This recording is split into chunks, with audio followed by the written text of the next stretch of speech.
Köszöntöm a kedves hallgatókat, ez itt az Aktuális, én Fekete Rita vagyok, és tisztelettel köszöntöm vendégünket a vonal túlsó oldalán, Varga Szilvesztert, a Bal.hu főszerkesztőjét. Jó napot kívánok!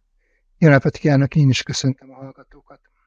Azzal a hírrel kapcsolatban érdekelne a véleménye először is, aztán majd több hírt hozok itt Szerbiával kapcsolatban, például, hogy Vučić Münchenben nem tapsolta meg Navalnyi feleségét, Belgrádban tüntetés is volt ezzel kapcsolatban, egyébként az orosz nagykövetség előtt, illetve nyilván Navalnyi halála miatt vonultak ki a nagykövetség elé, de akkor erről egy picit később. Most az érdekelne, hogy Vučić milyen magyarázatot adott erre, miért nem állt fel. Ugye itt arról van szó, hogy ahogy színpadra lépett Navalnyi felesége, mindenki felállt és tapsolt, kivéve Vučićot, aki ülve maradt, és úgy tudom, hogy erre ő aztán adott mindenféle magyarázatot is, de Szerbiában hogyan csapódott ez le? Foglalkozott egyáltalán ezzel a társadalom, vagy a nyugati közvélemény kapta fel? Ezt főleg a nyugati orientáltságú szerbiai médiák hozták ezt a hírt, és a kormánypárti, kormányközeli sajtóban nem igen jelent meg, így gyakorlatilag a társadalom szegmens, nagy túlnyomó szegmensének, tehát nagy többségéhez el sem jutott ez a hír. A lényeg az, hogy Vučić valóban nem állt fel, illetve lassan állt föl, és erre ő tényleg adott magyarázatot, és tényleg beismerte azt, hogy nem tapsolta meg Navalnyinak az özvegyét. Bár akkor még nem volt teljesen világos, hogy özvegyről van szó, mert ugye az Navalnyi felesége azt mondta, hogy ő nem hisz a Putyin rezsimnek, a Putyin rendszernek, és így azt sem hiszi el, hogy meghalt a férje, de hát ez most már bizonyos. Viszont Vučić azzal magyarázta, hogy ő ott ült a teremben az első sorban, ami jól látható, hogy valóban az első sorban ült, és mellé ült egy nő, akit ő nem ismert. És mivel nem ismerte, nem is tudta, hogy kiről van szó, az elnökök számára fenntartott sorokban, illetve első sorban. Aztán a hölgy fölállt, és oda ment az egyik segítőhöz, majd kiment a pódiumra, akkor már szólították, és akkor már a szerb elnök is a saját bevallása szerint tisztában volt azzal, hogy kiről van szó. És akkor nagyon lassan, tényleg a többieknél sokkal lassabban állt föl, és el volt foglalva a nyakába akasztott fordítógéppel, illetve fülhallgatóval.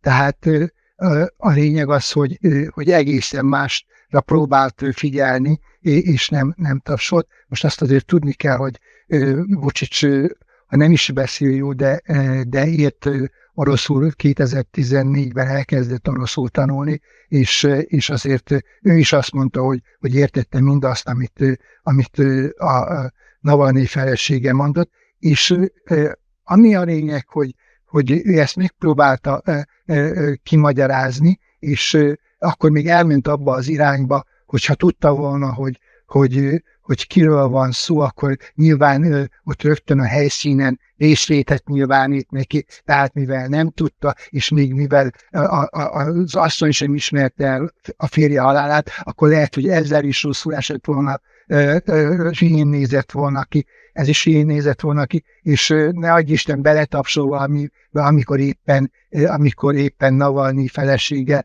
a Putyin rendszert marasztalja el, akkor az, hogy nézett volna ki. Tehát egy ilyen kaotikus magyarázat volt, de ettől függetlenül a lényeg az, hogy egyértelműen elismerte, hogy ő nem tapsolt.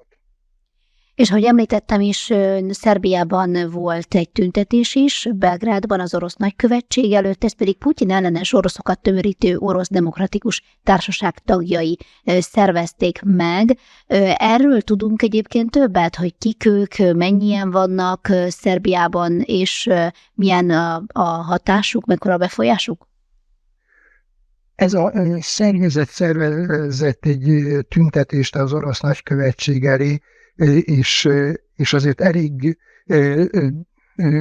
látványos volt, nem ez a tüntetés, hanem inkább az, ami utána napközben egy Belgrád központi felvonulásra alakult, ugyanis a Belgrádban, Szerbiában, de főleg Belgrádban élő oroszok végig mentek mindegyik főutcán Belgrádban elaltak az elnöki palota előtt is, és a központi térre, a köztársaság térre vonultak.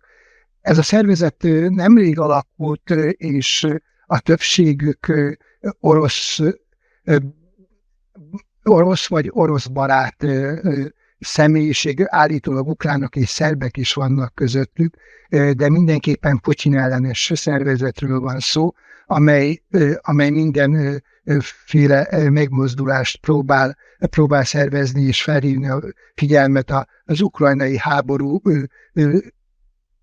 kilátástalanságára és pusztító erejére. Tehát gyakorlatilag ez egy Putyin és háború ellenes szervezet, amelyet ennek folytán most már egyre egyértelműbb, a szerb hatóságok üldöznek is. Tehát a szervezet egyik alapító tagját, aki állandó tartózkodási engedéllyel rendelkezik Szerbiában, nem engedték be tavaly nyáron Szerbiába, 2 napig várakoztatták a repülőtéren, aztán több tagját úgymond kiutasították, de inkább fogalmazunk úgy, hogy nem hosszabbították meg a tartózkodási engedélyt. Tehát egyre inkább ellehetetlenítik a működésüket, és ennek nyilván titkosszolgálati háttere is van, mert egyrészt a BIA, másrészt a BIA az a polgári titkosszolgálat, másrészt pedig a szerbiai rendőrség is általában olyan határozatokat ad ki, amelyben ezek a személyek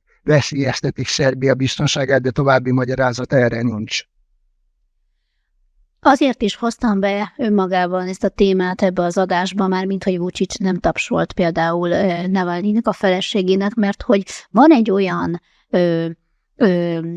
tudásunk, vagy sejtésünk Szerbiáról, hogy inkább az orosz barát, vagy inkább az oroszoknak a kedvében kíván, vagy szeretne járni, és ezzel kapcsolatban kérdezném azt, hogy tényszerűen milyenek az orosz-szerb kapcsolatok, és azokat a dolgokat, mint például, hogy nem csatlakozik Szerbia bizonyos szankciókhoz, vagy például ezen a biztonsági konferencián látott események, mennyire igazolják ezt a fajta orosz barátságot, mert ugye abban a hibába se szabad esni, mint például Magyarországgal kapcsolatban is gyakran estek nyugati újságírók vagy vezetők, hogy Magyarországon is orosz barátnak bélyegzik meg azért, mert valamivel esetleg nem ért egyet.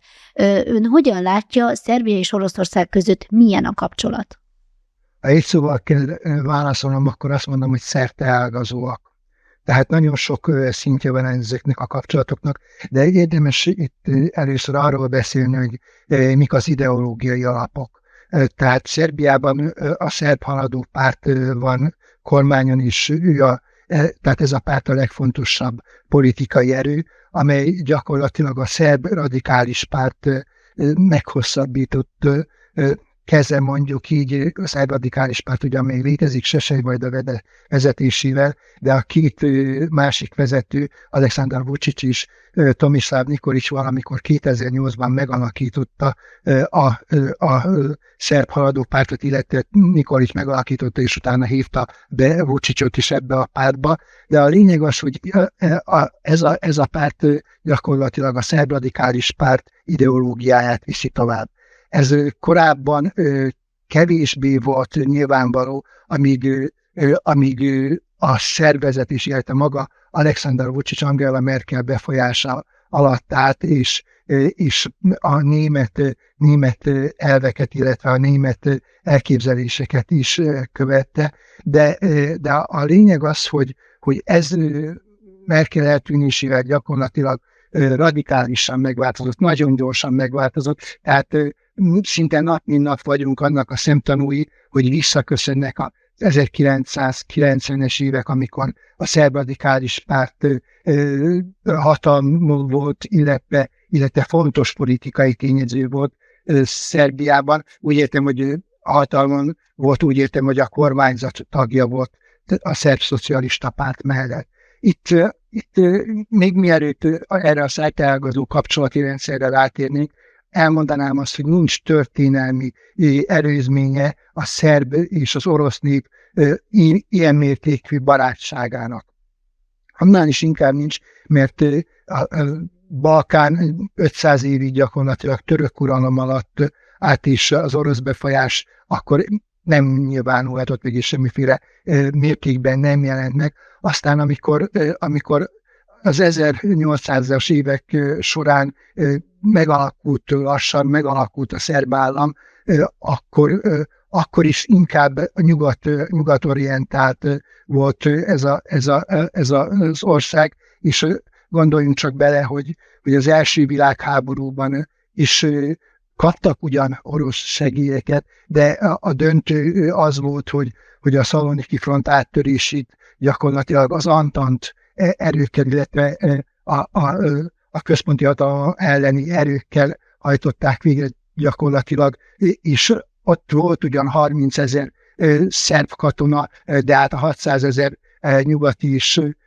elnézést, 30 000 orosz katona, 150 000 szerb volt, és még sok nyugati katona, tehát itt gyakorlatilag megint a nyugat közelsége volt érezhető. Aztán létrejött a szerb királyság, illetve a szerb, horvát és szlovén királyság, amely az orosz kapcsolatait nyilván megint nem ápolta, hiszen már az oroszországi forradalom, illetve az azt követő politikai kurzus megint nem esett egybe a szerb elvárásokkal, illetve a szerb törekvésekkel. Aztán a második világháborút követően volt ugyan egy időszak, amikor közeledtek Oroszország felé, nyilván azért is, mert Belgrádot az oroszok szabadították fel, de az Informbíró hatására 1948-ban gyakorlatilag az oroszország felé közeledés megszakadt, és majd valamikor 1956-ban állt helyre, amikor Hruscsov elment Brioniba Titóhoz, hogy megbeszélje a magyarországi változásokat, és gyakorlatilag Tito volt az, aki Kádárt nevezte meg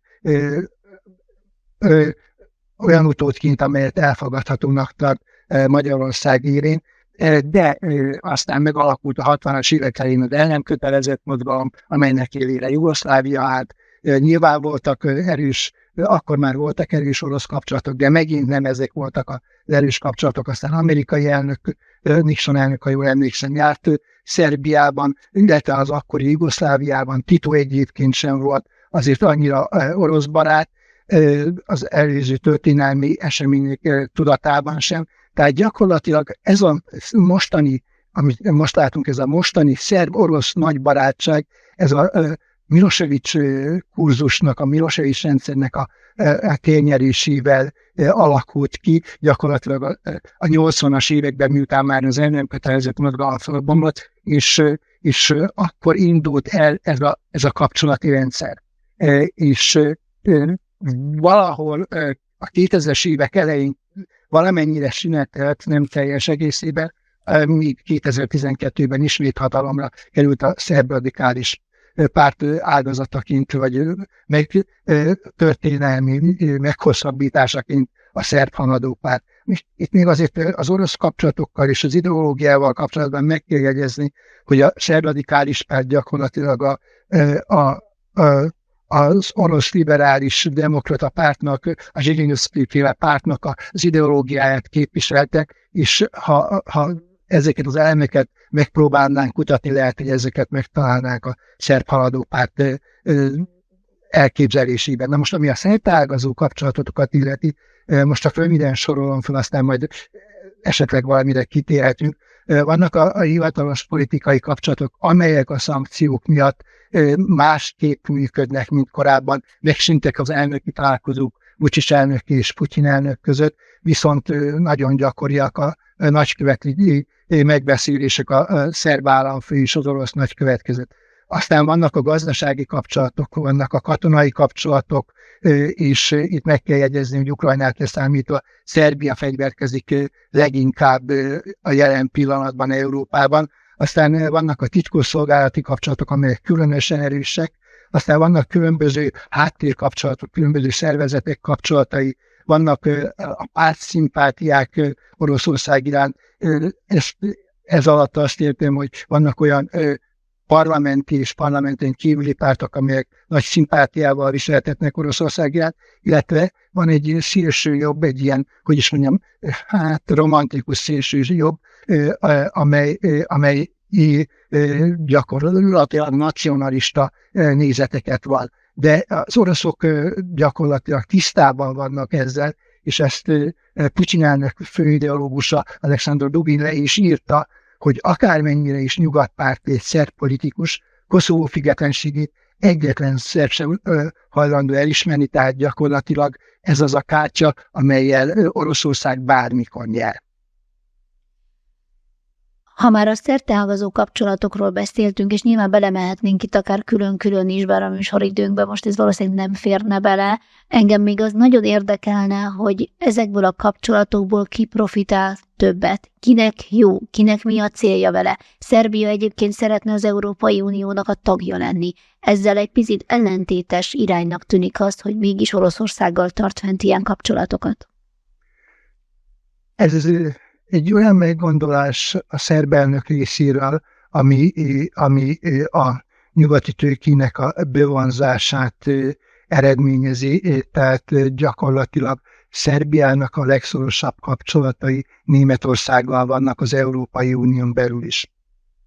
De nagyon sok uniós kapcsolata van Németországon kívül is, tehát gazdaságilag biztosan nagy megrázkódtatás lenne, hogyha valaki egy az egyben kijelenteni, hogy Szerbia ezentúl Oroszország követője lesz, felhagy az Európai Uniós csatlakozása, viszont ez gyakorlatilag lejátszódik. Az utóbbi 3 évben egyetlen egy új fejezetet nem nyitott meg Szerbia az uniós csatlakozás terén, és le sem zárt egyetlen egy fejezetet sem. Tehát ez egyértelműen arra utal, hogy egyre inkább halványulnak el ezek a gazdasági kapcsolatok, illetve, a gazdasági kapcsolatok nem, hanem ezek a politikai törekvések, hogy Szerbia az unió felé igyekszik. Nyilván a szerb elnök szinte nap mint nap tart valahol egy sajtószeánszot, vagy valamelyik televízióban, vagy pedig egy nagy sajtótájékoztatón, ott mindig elmondja, hogy Szerbia az európai úton halad, de azok a kijelentések, amelyek aztán ezzel kapcsolatban a nyugat számlájára, általában nyugat számlájára elhangoznak, azok gyakorlatilag arra világítanak rá, hogy itt az igazi ellenség a nyugat, ami 1999-ben bombázta Szerbiát, és 2008-ban lehetővé tette Koszovó elszakadását. Tehát gyakorlatilag azt a mondatot, hogy Európa felé halad Szerbia, egy több 10 perces tiráda követi azzal kapcsolatban, hogy mennyire rossz is az, hogy a nyugat így viselkedik Szerbiával szemben. Aminek aztán világos következménye az, hogy Szerbiában egyre kisebb az Európai Unió támogatottsága, egyre kisebb a nyugat támogatottsága, hiszen folyamatosan azt hallják, hogy a nyugati országok milyen galátságokat követtek el Szerbiával szemben, és most a legutóbbi választások kapcsán is fölmerült az, nem nevezte meg ugyan a szerb elnök, hogy melyik külföldi ország avatkozott be az orosz titkosszolgálat szerint a szerbiai választásokba, de azért a szerbiai kormányzathoz közeli sajtó folyamatosan arról cikkezett, hogy Németország áll mögött, tehát ugye a németek próbálták meghekkelni úgymond a szerbiai parlamenti választásokat, ami nem valószínű, hogy igaz, még hogyha valami történt is, de hát a választási csalások jó részét nem a németek követték el, hanem a szerb kormányzat. Most a legújabb hírek szerint ugye Ukrajnának és Moldovának az uniós felvétele az, ami a leghamarabb soron következhet. Ehhez egyébként mit szóltak a szerbek, mert hogy ők régóta sorban állnak azért, hogy történjen valami, vagy pedig ez olyan dolog, hogy mondjuk azt, hogy mi szeretnénk csatlakozni, de azért, ahogy ön is említette, van mégis egy nyugatellenesség, akár a társadalomban is, és ezt az Európai Unió világosan látja, és ezért várakoztatja őket addig, amíg le nem tisztázódik itt a helyzet. Ha nagyon röviden akarnám mondani, azt mondanám, hogy nem volt dráma. Tehát igazából a balkáni országokat folyamatosan várakoztatják. Montenegrót például 19 éve, Szerbiát 11 pár éve, vagy a többi balkáni országot is, Észak-Macedóniát is elég megalázó módon várakoztatják, de ugyanígy Albániát is. Itt mindig felvetődik az a kérdés, hogy mit szeretnének elérni ezek az országok. Nyilván a gazdasági jólét az vonzó, akár a szerbek, akár minden más nyugat-balkáni ország számára, és nyilván ez eredményezi aztán az elvándorlást is ebből a térségből, de igazából nem akarják azt, hogy a nyugat bármilyen módon beleszúljon, és gyakorlatilag egy albán író mondta ki azt az utóbbi időben, hogy a balkáni országokban, és ez szinte majdnem minden nyugat-balkáni országra igaz, nem arról van szó, hogy van egy jobb oldal és egy bal oldal, van egy klasszikus demokrácia, amelyben a különböző pártok küzdenek egymással, nem gyakorlatilag állampártok alakultak ki Szerbiában is, aztán a boszniai szerb területeken is, de még akár Horvátországban is, Koszovóban többé-kevésbé ott azért nagyobb a mozgás, politikai mozgás. Tehát gyakorlatilag ezekben a meghatározó országokban, mint Szerbia, itt gyakorlatilag kialakult egy állampárt, amely nem hajlandó kiengedni a hatalmat a kezéből, tehát gyakorlatilag nem beszélhetünk arról, hogy az európai csatlakozás nagyon, de nagyon, vagy hátrébb sorolás nagyon, de nagyon megrázta volna legalábbis Szerbiát. Még egy utolsó hír fér bele most ebbe az adásunkba, az pedig az, hogy Szerbia kötelező katonai szolgálat újbóli bevezetését fontolgatja, és Vučić kijelentette azt, hogy ők nem akarnak fenyegetni senkit. 2011-ben ért véget úgymond a kötelező sorozás, vagy a kötelező katonai szolgálat, most ezt akarnák visszaállítani, illetve olyan híreket is lehet hallani, bár ez most Európában egyáltalán nem kirívó, hogy fegyverkeznek is nyilván nagyobb figyelemmel, mint ahogy eddig tették, Magyarországtól is vettek fegyvereket. Hogyan látja ezt a folyamatot, és minek köszönhető ez, és milyen üzenete van ennek a Balkánon, abban a régióban, ahol Szerbia elhelyezkedik? A fegyverkezés azt jelenti, hogy a fegyvereket valakinek kezelnie is kell. Tehát, hogyha ilyen nagy mértékben fegyverkezik egy ország, oda szükség van katonára is, akinek a kezébe nyomják a puskát, vagy aki kezeli ezeket a fegyverrendszereket. Tehát mindenképpen a hadsereg növelésére van szükség. Másrészt pedig az ukrajnai háború nyilván logikus, az ukrajnai háborúnak nyilván logikus következménye az, hogy nem csak a nyugati országok, Hollandia vagy bármelyik más ország fegyverkezik nagy erőkkel, hanem Szerbia is. A harmadik oka ennek pedig az, hogy a 2000-es évek elején nagyon sok szerbiai fegyvert, szerb kézben lévő fegyvert semmisítettek meg, tankokat olvasztottak be. Tehát volt amikor a demokrata párt volt hatalma, volt egy olyan kezdeményezés, illetve volt egy olyan folyamat, hogy csökkentsék a szerb kézben lévő fegyverek számát, és most nyilván az inga a másik irányba len ki. Szerbia rendkívül sok fegyvert szerez be mindenféle tájról is. Ennek érdemes megnézni azt, hogy mi a célja. Két nagyon fontos célja lehet, amiről ugye persze, hogy nem beszélnek nyilvánosan, és nyilván politikai szinten ezt sosem fogják elismerni. A legfőbb cél Koszovó visszaszerzése. Tehát ahogy a műsor elején is említettük, hogy nincs olyan nyugatpárti szerb politikus, amely azt mondaná, hogy Koszovó függetlenségét el kell ismerni.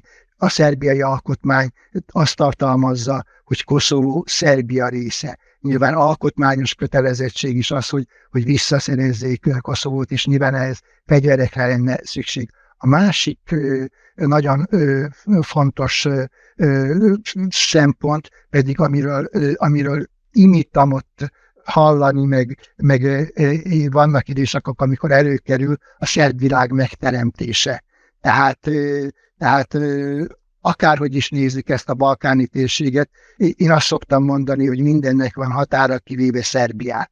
Tehát gyakorlatilag Szerbia a boszniai szerb köztársaságot gyakorlatilag politikai szinten legalábbis beolvasztotta. És ezt nem véletlenül mondom, hiszen a legutóbbi katonai tanácskozáson, tehát a szerb hadvezetés tanácskozásán ott ült Milorad Dodik, a boszniai szerb köztársaság elnöke, aki gyakorlatilag, aki korábban a boszniai államelnökség tagja volt, gyakorlatilag egy másik állam képviselője, de ott ült. Vagy pedig, ha megnézzük a szerb haladó párt győzelmi ünnepségét, amelyet a december 17-i választásokat követően tartottak, ott volt az összes szerb nacionalista, kezdve Andrija Mandistól, a montenegrói parlament elnökétől, Milorad Dodikon keresztül, Bosznia is képviseltette magát, és aztán azt is figyelembe kell venni, hogy Aleksandar Vulin kinevezték a boszniai szerb köztársaság szenátorát, tehát gyakorlatilag, hogy is mondjam, a szerb világ megteremtése, itt van a közelünkben, itt sonfordál be a politikába, gyakorlatilag még ugyan a hátsó bejáraton keresztül, de ez elkerülhetetlennek tűnik, és ennek a szerb világnak a megvédéséhez megint csak fegyverekre van szükség. Tehát ha valaki fegyverkezik, ez egy dramaturgiai képlet, ha valahol megjelenik egy fegyver, egy pisztoly, annak el kell sülnie. Tehát, hogyha valaki fegyverkezik, az előbb vagy utóbb azért fegyverkezik, hogy a fegyvereket használja is.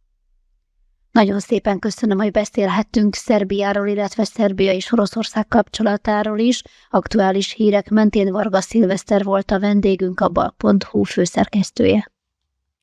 Köszönöm szépen a meghívást.